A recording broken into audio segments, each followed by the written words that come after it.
Good morning, it is 8:09 now on Orlando's Morning News. I'm Joe Kelley at Talk Radio Joe, joined in studio by Michelle Atwood. She is the MainStreetMouse.com.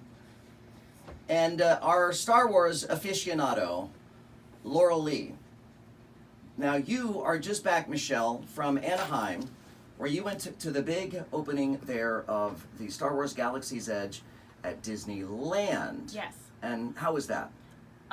Overwhelming, let's say that. It was quite overwhelming. I've never been to an event on that scale, ever. It was crazy. Exciting, right? Very, very exciting, from the being able to tour the land, to ride the Millennium Falcon, to see the opening ceremony with Bob Iger, George Lucas, Harrison Ford. Yeah. And it was quite something. I was Captain Marvel was there. Captain Marvel was there. Brie Larson. She was there. Yeah. It was really cool to see the celebrities walking around and being able to just be in that environment with them. It was awesome. Now, Laurel has a lot of questions about the Millennium Falcon ride. Sorry. Laurel has a lot of questions about the Millennial Falcon ride. Okay, yes, it was completely awesome.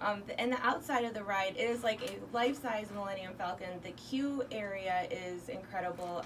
They really paid a lot of attention to detail, so you really feel like you're walking into a Star Wars movie. And the ride itself is almost like a big video game in the cockpit. It was really a lot of fun. Now, in the Millennium Falcon, there is one cockpit, right? Yes. But surely, as everybody comes in to ride the ride, they don't all just share that one cockpit. No, and there's actually 6 people per ride in that cockpit, and it's a bit interactive. Like the pilots can move the ride back and forth or up and down. They have people that hit buttons to shoot things. It's you really feel like you're flying. It's awesome. And as current rides go, what would you compare it to give us an idea of what to expect? I heard people saying it was like Star Tours on steroids. That's a little more interactive. So if you do have issues with motion, I suggest Dramamine before you go on. That's interesting. Yeah. Laurel, do you have any other questions about the Millennium Falcon?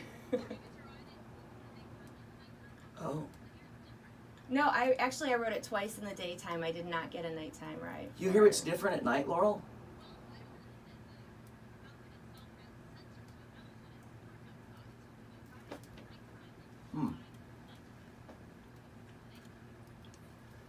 Michelle, when you were flying it during the day, was it daytime when you were flying it? No, it actually just kind of looked like space. To be well, honest. But space could be daytime, of course. It could be, yeah, absolutely. Yes. Yeah. Well, and now, of course, ours does not open until the end of August. That's right. So this was like, we kind of got to see a preview of what ours is going to be like. They're supposed to be almost exactly the same. Except for the entries? Except for how hot it is. It was beautiful in Anaheim. What was like 78 degrees? In the 70s. You couldn't have asked for anything better. And I bet there were people there complaining about how hot it was at 78 degrees. Well, yeah, and then it was funny because some people were complaining when the sun went down it was too cold. Of course. Of course they were. Of course they're complaining about that. All right, if you'd like to find out additional details about Galaxy's Edge, which is coming soon in the next couple of months, here to Orlando, just go to themainstreetmouse.com. Our official Star Wars aficionado, Laurel Lee, and of course the author of themainstreetmouse.com, Michelle Atwood. Thank you both very much. 8:13 now on Orlando's Morning News.